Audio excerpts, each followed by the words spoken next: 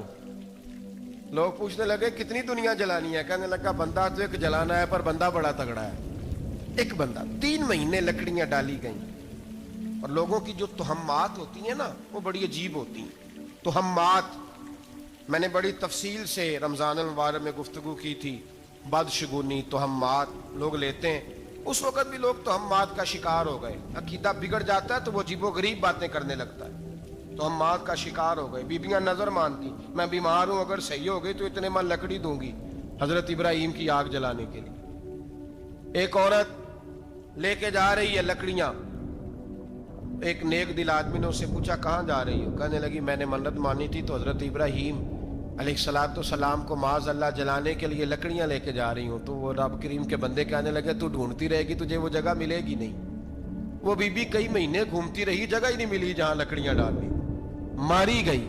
تہمات کا شکار ہوئے بہت سارے لوگ، تہمات کا۔ بھائی تہمات دین کے اندر منع ہے، تہمات دین میں کوئی نظر ماننا، کوئی کسی بزرگ کے مزار پہ جا کے سالے ثواب کے لیے کوئی چیز ماننا، یہ تو درست ہوا، لیکن غیر شرعی نظریں مان لینا کہ میں آگ کے گرد چکر لگاؤں گا، میں جناب وہاں جا کے یہ والا تماشا کروں گا، میں دھاگا باندھوں گا، میں رسا کاٹوں گا، میں وہاں گندے ہو سے پانی پیوں گا، ان کی شریعت اجازت، یہ تہمات ہیں، بدشگونی ہے، دین میں ان کی کوئی گنجائش ہے۔ آپ نظر ماننے سے پہلے بھی کسی عالم سے رابطہ کریں کہ میں منت مانگنے لگا ہوں تو کیسے ماننی چاہیے کا طریقہ پوچھیں، ایسے ہی غلط چیز کی منت تھوڑی مان لی جائے گی۔ بہرحال آمدام برسرے مطلب حضرت ابراہیم کے لیے آگ جلائی گئی، 45 فٹ اونچی آگ ہے، پرندہ بھی اوپر سے گزرتا ہے تو نیچے گر جاتا ہے جل کے، اتنے دن لگا کے آگ جلائی گئی۔ اب حضرت ابراہیم کو جلایا جانے لگا ہے۔ یہاں تو موجیں ہیں نا، جو کسی ادارے کا سربراہ ہے اس کے لیے موج ہے، کسی جگہ آفیسر بن گیا تو موج ہے، پیر صاحب کے لیے موج ہے، علامہ صاحب کے لیے موج ہے، خطیب صاحب کے لیے موج ہے۔ جلنا کس کو پڑتا ہے؟ وہاں کوئی نہیں رہا اللہ ماشاءاللہ، وہ لوگ گزر گئے جو تکلیفیں سہ کے کام کرتے تھے، گزر گیا زمانہ۔ حضرت سیدنا ابراہیم علیہ السلام کو جلایا جانے لگا ہے تو اب اتنی بڑی آگ ہے تو ڈالیں کیسے؟